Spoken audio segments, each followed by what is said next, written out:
Hey everyone, welcome to Outcast Solutions. I'm Hamza, and this is the show where we get into digital marketing strategies, whether it's content, social media, Reddit, AEO, paid ads. We basically cover honest stories behind tactics and what actually works, what's hot, and what's just fluff. So, my guest today, she has spent 18 years in marketing. She was Paperboard's first digital marketing head. She founded a firm called Definer Brands, and today she helps growing companies get found by AI. So, when you ask ChatGPT, Google, Claude a question, she's the reason a certain brand comes up in the answer. So, Satangana Karmakar, thanks for being here. Uh, It's a pleasure to be here. Thank you for having me. All right, great.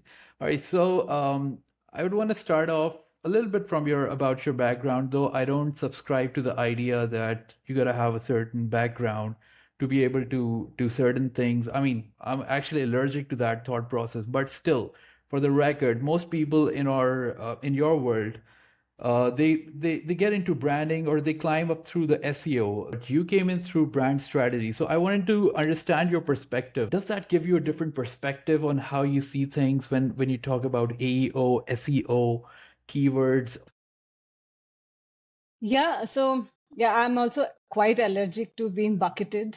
Uh, so I don't think I enjoyed being bucketed as a brand strategist first, and now I am quite allergic to being called either SEO or AEO. And buckets come with pros and cons. Oh yeah. The pro is that people tend to understand a bit of the work that you will bring in or the value that, and the con is that if those same like brands have had some bad experience with somebody else, that you have to now do this entire knowledge sharing so that they understand that it's not the only way to do it.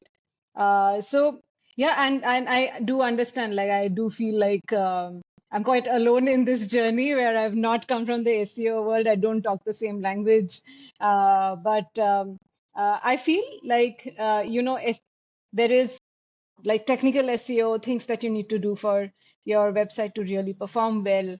And then there was, of course, it's all derived from what the system wants, right? The algorithm wants, and how Google used to be before, and how ChatGPT came in, and then other AI search engines came in, and now how Google has also moved towards being an AI search engine itself. So I think why I got interested, and I've done SEO in my life because 18 years of marketing, I've pretty much done everything and been in the consumer branding, been on the B2B side of things, and now running a service brand myself. So I've done all of that. I've done SEO before. But what's interesting about AI search engines is the way it understands a business, understands an entity, and I found quite a bit of similarity of what we do generally in brand strategy. Like one of the core things that we do in brand strategy is positioning a brand. And I found I had a theory almost 1.5 year back about that being quite similar to how we do positioning. And I started working one of the client brands, which started getting some traction from ChatGPT. And I think 1 year, it's been a year of practicing it and trying to figure out new ways for brands to get recommended by AI. I can now confidently say that it is quite close to what it is. So yeah, so going back to your question, I don't know how SEOs were practicing at their own level. And like I said, there is good and bad in everything, right? There are good SEO practices. And I actually spent some time before working with my own client also to understand what is good SEO practice.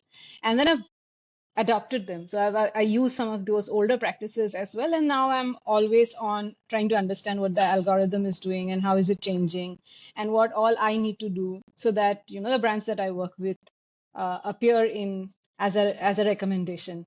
So I don't know like what the SEOs are doing, but I am doing certain things with certain brands who are getting value out of it. I I generally hate a lot of technical jargon. What's with these buzzwords? AI, SEO, AEO, GEO. I mean, there are some differences. I do understand that as you get into that, but at the end of the day, it's more or less the same thing. Like, what's your take on that? Yeah, I am particularly tired of the SEO versus GEO versus AEO kind of conversations. And, repeatedly, I don't know, maybe the algorithms also tend to show me the same kind of content and again.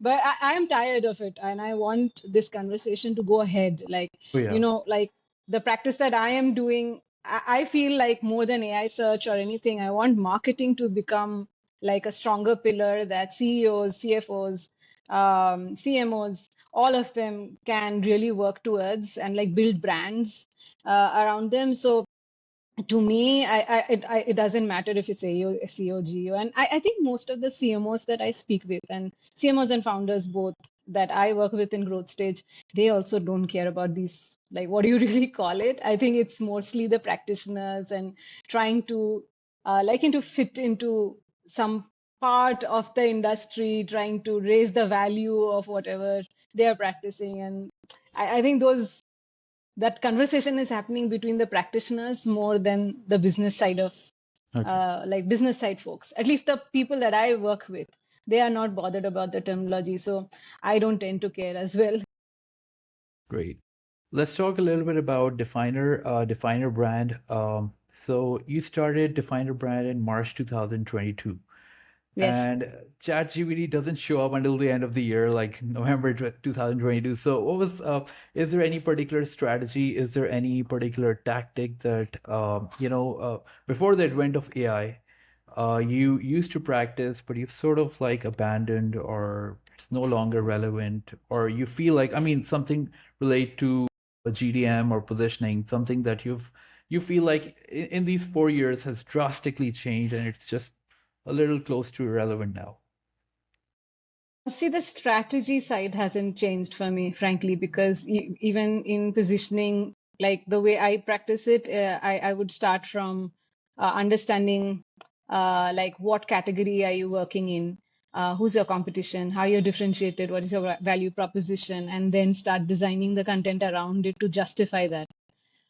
So that remains the same. I think before ChatGPT and the AI search engines or the search engines again got a resurge in terms of seeing value. I used to create this strategy and then we would build a brand strategy document, a guideline, give it to the brand, and then I would oversee how that is getting implemented.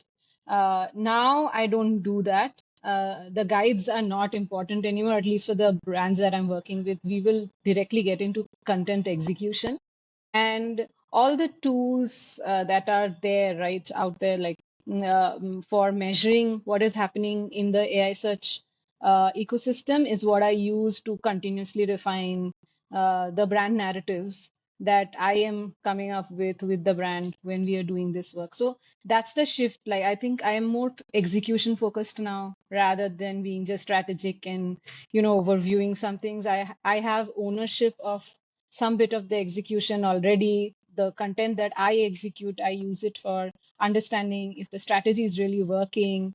uh, Use the tools to kind of measure where is the narrative taking the brand, how far are we from competition, what's the share of voice. So that practice has changed. The strategy has remained the same. What has changed is the execution. And thanks to all the AI that is already there, I can do a lot of execution single-handedly or with a small team. So that has changed. I couldn't have imagined before ChatGPT or Claude to do all of this execution as a small agency. Okay, great. So, what's your like? Let's picture that you're working with a brand, and you've written about this in a couple of your LinkedIn posts and several articles as well. You've talked about why some projects fail, and you've also kind of like differentiated the strategies between successful brands and the ones who are probably not the most successful. So, could you give us a little bit insight or walk us through your process of research? Because you've also talked about listening to the client calls. Like, if you could just stitch that together, your process of working with a brand, what's a typical, what are your steps when you're doing your research or, your process generally? I know it's way too generic, but if you could No, no. answer that, Happy, yeah, happy to share this. I think, and that is also one thing that has changed actually. That earlier, before before the AI search optimization work that I do now, before I used to do an onboarding of a client, but it used to be very fast and uh, like quickly putting together things and starting to get to work. But now I have changed that.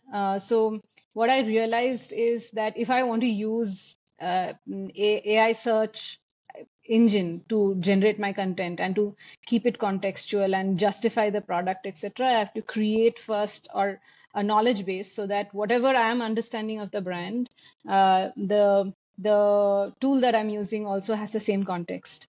For example, I use Claude heavily, and I have my own workflows, and I use Claude Cowork and Code both to help me generate the content and to keep it in line with some of the guidelines that we use for generating content and all of that. So I now take 15 days to onboard a client. That's a little unnerving for a lot of clients because generally I'm with a growth stage client.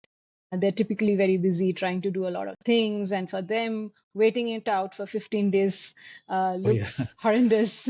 Yeah, but I think the ones who understand the process, which is that I'm trying to get on board with what the CEO or the CMO is already understanding of the brand, totally understand the product in depth, understand how they are differentiated.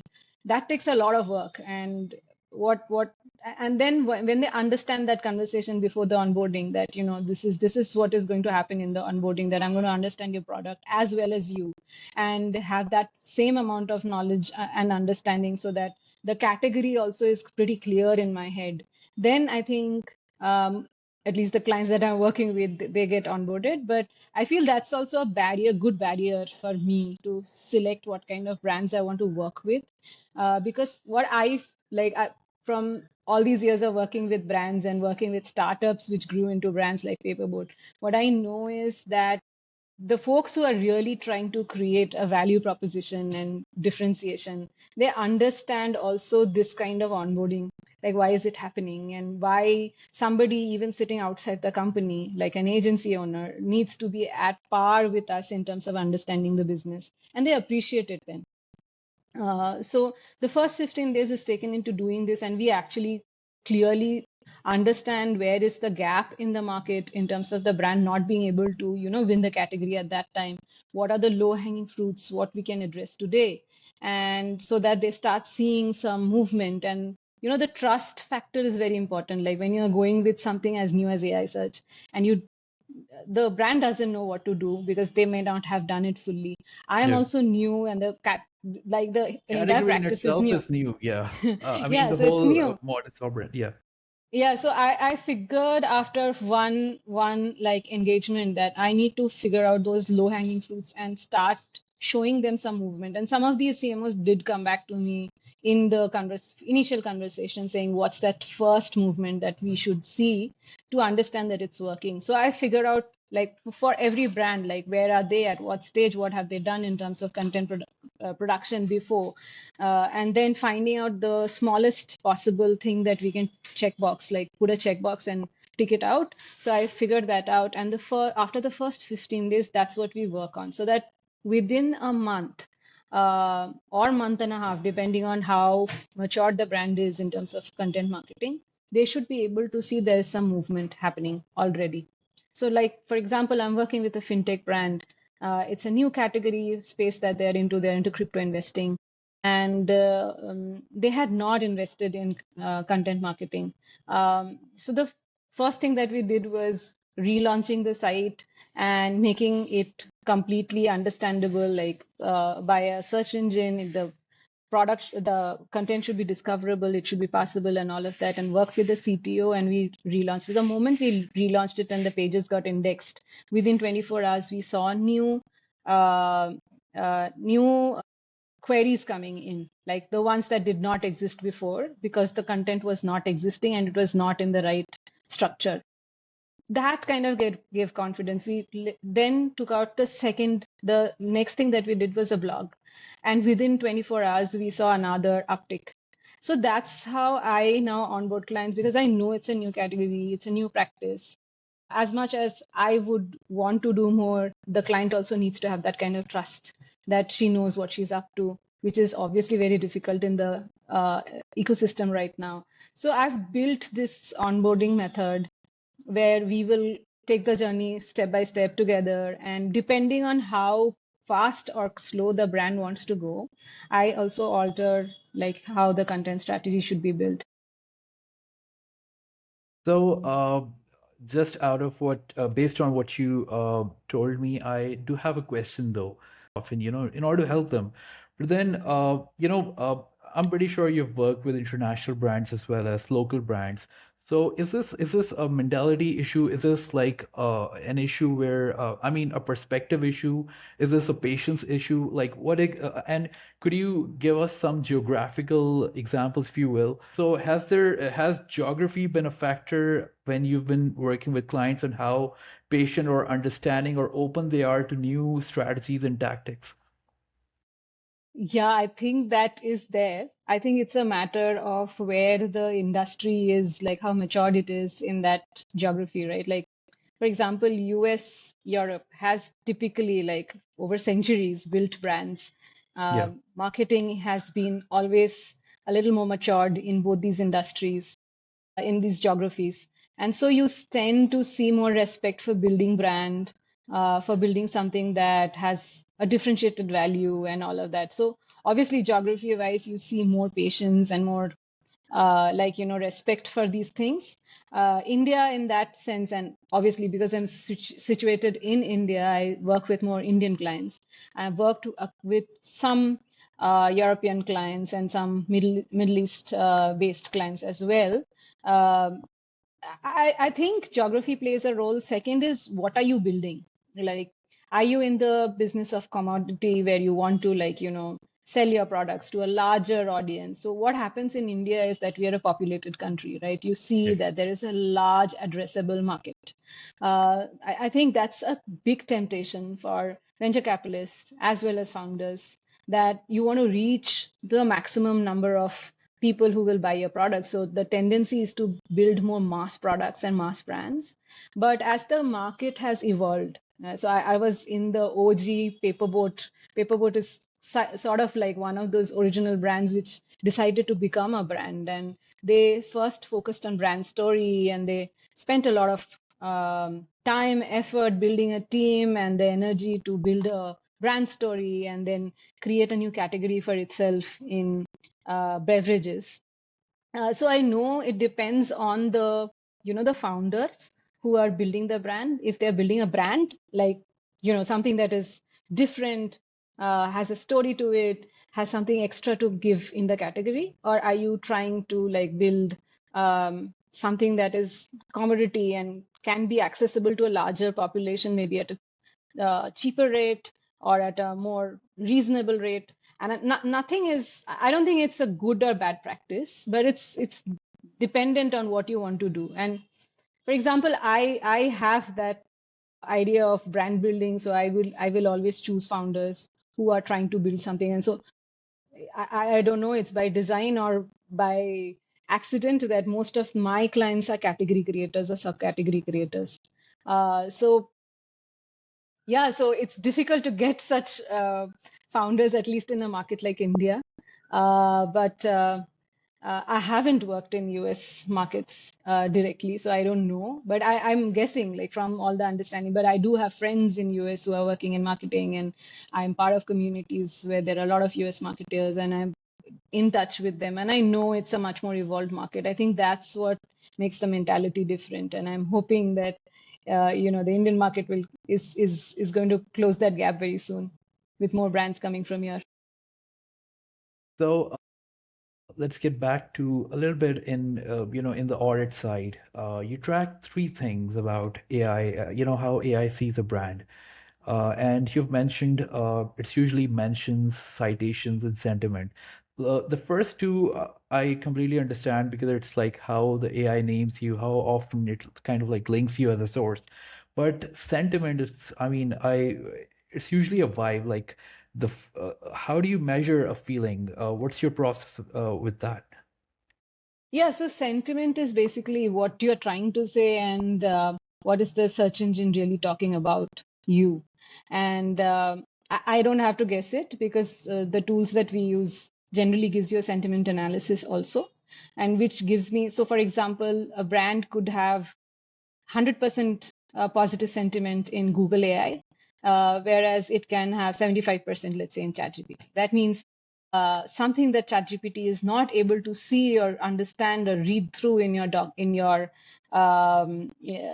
your brand narrative, that is making it not favorable for a recommendation. So the sentiment basically helps you understand how easily will the AI search engine recommend you when the time comes. And because each of these engines are parsing and, like, understanding the brands differently, or in like indexing the content differently, so they sometimes do have sentiment difference. So that gives me an understanding of how favorable now this engine is in terms of recommending the brand. I don't have to guess that. A lot of tools give you that sentiment analysis when you like feed in your brand, and you feed in what kind of narratives you want to follow or the prompts that you want to follow. It will do an analysis and give you back, like, what is it saying, which are the prompts or narratives that are being owned by a competition. Hence, they make a calculation of where your brand stands in terms of sentiment. While you can measure mentions and citations, right? That is immediately what is happening right now. The sentiment is a good score of telling you what's coming, and how frequently will you be cited, or how frequently will you be mentioned, and how much confidence does the search engine really have on the brand. So I see all of them, and my measure, like, it's not even absolute mention and absolute citation. I more importantly see share of voice of Yeah. what kind of, what kind of share do you have in terms of the narratives that you want to own as a brand.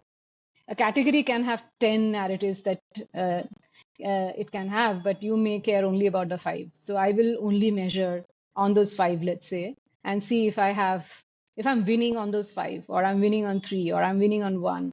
And so my content strategy will keep changing based on how that movement is happening. So there's a case of yours where the things the company only ever said internally started showing up in Google within a day. So, so my question is, like, once an AI has filed a brand under a certain category, does that stick? And like, if you're the underdog showing up late, is there still a window to change its mind? Like, how long does it stay open? Okay. So can it stick? It can only stick till you are like very purposefully working on making it stick. It's so unlike ranking, how Google used to do it before and still doing, but I'm seeing like increasingly it's giving less weightage to those blue links, right? So once you're ranked, there was a propensity for you to keep ranking on the top. Now it doesn't work like that in AI search.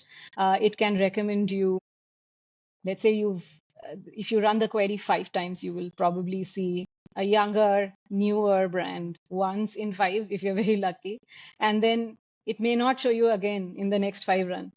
So it's not deterministic, and then it's not sure, like it's not never sure that you will always appear unless you're continuously giving it more and more data information for it to be sure about your brand. And I think it also depends on like how the category is working, in terms of like, is your competition also actively working on AI search optimization? Are they also feeding similar kind of information?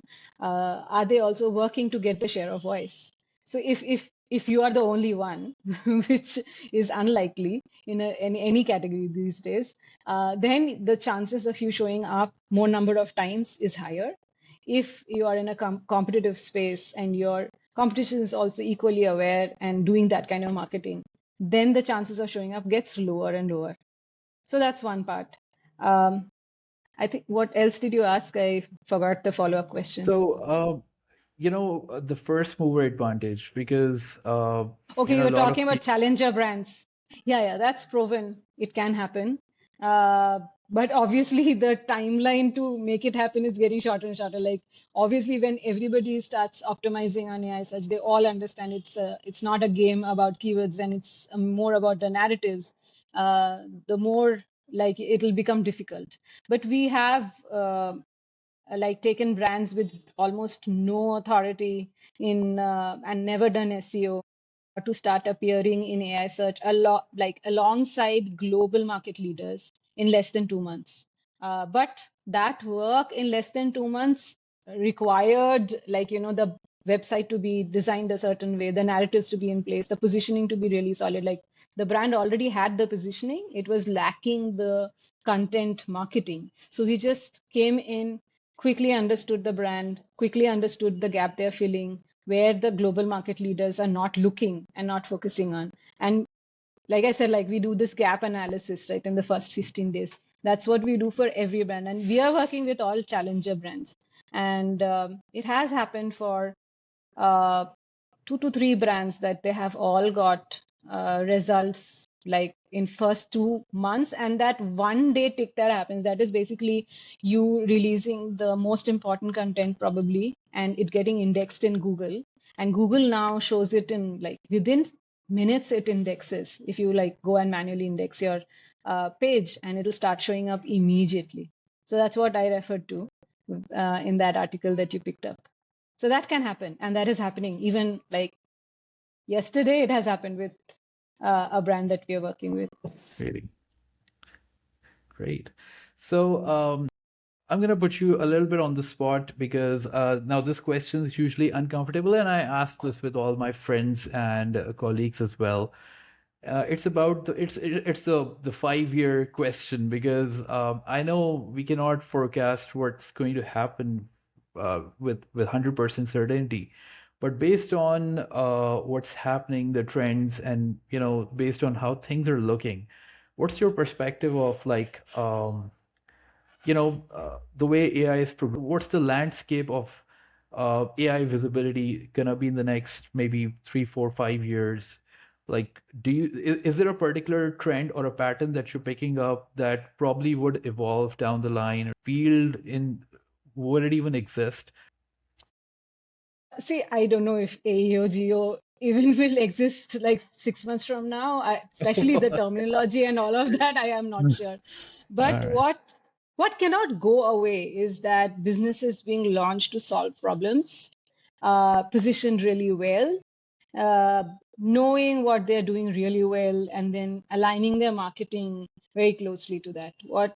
And then making sure that what the product is delivering and what the marketing is doing is aligned along with sales teams speaking the same language. I think the I don't know what tech will do, like agentic AI itself. Like if agents are selling to agents and agents are talking to agents, obviously, I think in the next 2 years, marketing will again see a shift as agentic AI and like agents doing most of the work and doing transactions. If that happens, and that's happening already to a certain degree, and it becomes mass, then marketing will change. But I don't. I think what will happen is marketing will not exist alone, like as a separate like department or a separate thing to do. It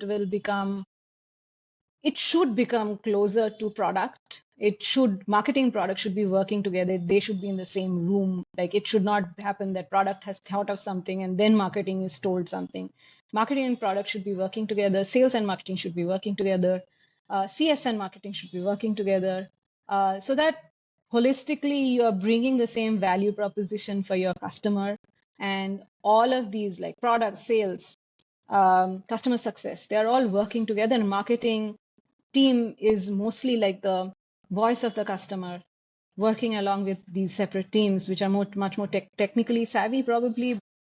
The marketer should spend more time with the customer, listening to Yeah. them, listening to their pain points, and being more empathetic towards them. And I think over the 18 years of my work, uh, while AI could have ruined a lot of things, and I don't know, like fresh marketers, how will they ever enter this market anymore with, the level of ask that comes That's is has grown up.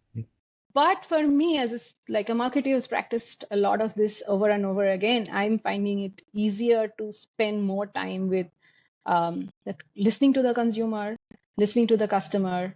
I think you had asked this question I never answered, is that we spend a lot of time using AI to listen to hundreds and thousands of customer calls that generally B2B businesses would have, or if it's a consumer business like fintechs, etc., where there are no calls, and calls are also very like they won't share it, right? I would spend a lot of time with those folks who are talking to their customer and get a lot of information from. I would not do this before. Like I did not have the time to do all of this before, and none of the brands like okay, the consumer brands would send you on the market, and you're not allowed to do marketing till you've spent certain amount of time. I think that's what is good that I started my career in consumer marketing and then I shifted to B2B, and I've been like I do a swing between both, and I keep bringing the good practices. So even when I'm working with B2B, I have that propensity to ask the CEO, the CMO, give me access to your customer. So if you don't have access to your customer, give me their calls. I want to listen. I want to use their language. And so I think B2B marketing, when I came in, a lot of people, I heard and I saw it like jargons being used everywhere. And I Oh didn't my know why is this jargon coming up and where is the break. And then I understood that it's a very, every product is so complex that jargon comes very naturally. And that the only way to break that is to listen to customer calls and use their language to market to them. So those things, I think there's a phenomenal change that has happened in terms of being able to use all of these tools and AI coming into the picture. I think market research itself has shifted and changed. I have these very traditionally operated like market research company founders who I've spoken to, who have said like, the things that they are doing also is like at so much speed that they couldn't have ever done before. And why and somebody listening to this conversation would say, okay, then AI is making the notes. No, AI is not making the notes. It's making a summary. Yes, then I'm looking at the summary and I'm finding some interesting point or insight that I'd never known before. I would go back to that call and then go through it in detail. And that's what has changed. And I think that will continue to change. And what will not change is fundamentally marketing being the speaker or the representation of the customer or the consumer inside the business. That cannot change. I think that I'm very sure about. Others, I don't know what will tech do. So, moving further, I think we've pretty much covered everything. Oh yeah, one more question.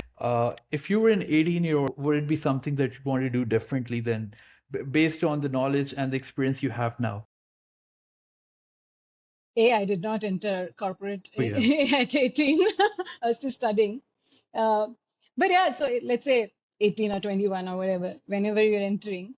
Funny part is that I entered work, at least in India, 2006, 8 is when we were seeing digital marketing happening and little picking up. Like my bosses and all didn't know about digital marketing. They didn't know how to navigate. And I took that as an advantage, deep dive. Google was my only teacher. I learned about user experience. How do you do research for user experience? How do you design a UI, UX before UI?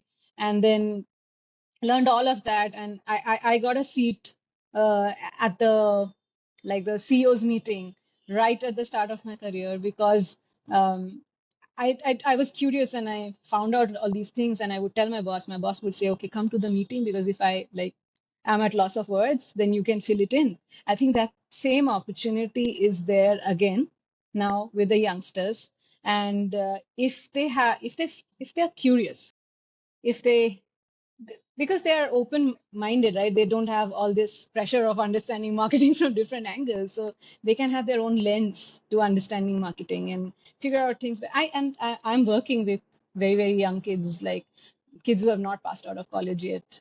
In fact, I have an intern from a design school, and I always throw them challenges like, I don't know anything, please sort it out for me. And I think the brightest ones will pick up that possibility, like the senior folks are busy doing too many things, what can I solve for them? And kids who are born in digital have this, like my kid for example, if I give him a phone, he would navigate, or a new gadget in the house, he's the first one to figure it out before me or my husband. I think that gives them an advantage. I would take that as an advantage. Be open, be curious, not take all the baggage from the older folks and figure out new ways to solving for marketing. But yeah, if I so I've been also a reader. I would also ask, like, I would also think that at 18 I would still be reading about the hardcore principles of marketing. I think if you're able to combine both of these, like the newer things and still keep your eye on the older things, then then there's a possibility to, you know, win. Interesting. So, Sitangna, this was exactly the conversation I'd hoped we'd have. Yeah. And if people want to find you out, is there something that you'd want our viewers to know? Like, where can they find you? And is there any project that you're currently working that you'd want others to follow you over there? Any handle, any channel? You can definitely talk Yeah. about that. Yeah, I'm so our website definerbrands.com has my LinkedIn listed in it. I have a very long name, Siddhangana Karmakar. So you can also find me on LinkedIn. I'm quite active. We met through LinkedIn. You know how active I am on DM. I think I'm more active on LinkedIn than on my own phone. And so you can find me there. I'm also quite active on Substack under the same brand name as Definer Brands, where Define. I do share some of my understanding and learnings about AI search or general positioning and brand. Um, Newer things, yes. Since in the last 1.5 year, I've understood how AI search works and how it's hungry for new content and new things and new point of view. So we just launched a new service line. It's called Original Researched Content. It's still up, not up there on our website, but we are basically working with brands, and one of my client brands, like we are working with them to create surveys. So for and I see some US agencies already doing this, where they take out reports like the state of your category report. So we've also launched that, and we've just launched a pilot project where we are going to do surveys of hundreds of CXOs of BFSI industry in India for doing the category report for our client. Then we are also going to have a roundtable, which is going to be hosted on the same topic, and then in-depth interviews. And we'll take all of that information and create absolutely new content which does not exist on the web. Idea is the brand gets seen as a thought leader because they are also a category creator, so they have to be seen as a thought leader. We also clear out what is this new category about, and hopefully the AI engines start mentioning the brand when they mention about this new study. So that's new. Thank you, Myth, for giving us the time, and it was such a pleasure to host you. And we're definitely going to be inviting you again. I mean, information's out there from so many sources, but a Yeah. lot of that is fluff. Yeah, I'm But very there's curious to know what you're doing on Reddit, and how can brands that we work with can also leverage that. So yeah, I also enjoyed this conversation, and I totally agree that there's so much fluff that sometimes I don't want to be on social yeah, that's media. And it's always a pleasure to work, or like, to talk with somebody who's practicing in their own domain and exchange notes. oh yeah, So that's true. I'll also look forward to staying in touch and have more of these conversations. Basically, I used to be a content marketer for a couple of brands, but they weren't big brands. There were a few brands in the US. I was working at a software company.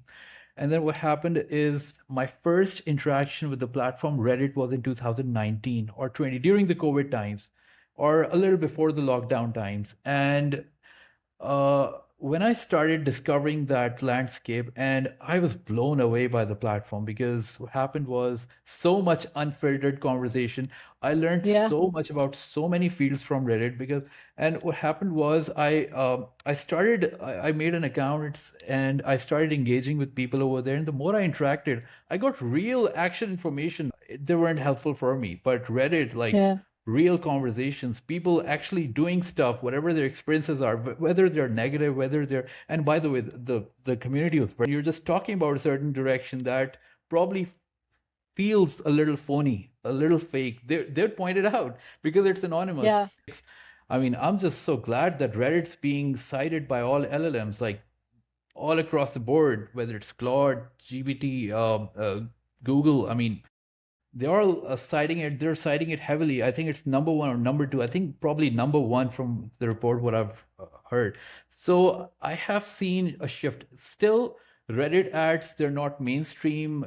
If you'd want to go do Reddit ads, people are not very receptive to that. But even then, I have seen brands coming onto Reddit ads, and I would want to expand onto that operation. Thanks for giving us the time. It was a lot of fun. I think we should have more of these conversations. More of these sessions, for Um, sure.